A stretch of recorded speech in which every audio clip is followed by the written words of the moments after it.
ডাক্তারবাবু আসবো? আসেন আসেন আসেন আসেন। দেখেন এই পিসির কি হয়েছে। ওই দেখি কতদিন ধরে অসুস্থ। এই 10 দিন ধরে। বাবা এই চোখগুলো তো একেবারে হলুদ হয়ে গেছে। হ্যাঁ, এ তো পুরা জন্ডিস। এ বাবা, আপনারা এতদিন এই রোগী আপনারা এতদিন ধরে ঘরে রেখে বসে অন্য আছেন? জায়গায় ডাক্তার দেখাইছি তো। অন্য জায়গায় দেখাইছেন? হ্যাঁ। তাতে কোনো উপকার পান নাই? না। এ বাবা, পুরা জন্ডিস।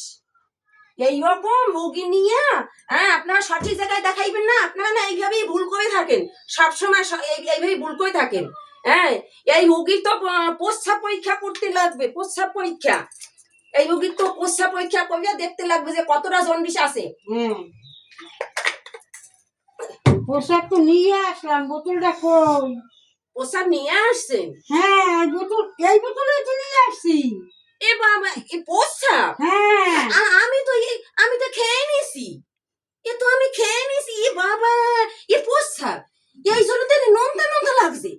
এ বাবা, এই প্রস্রাব খেয়ে নিছে, নোনতা নোনতা লাগছে।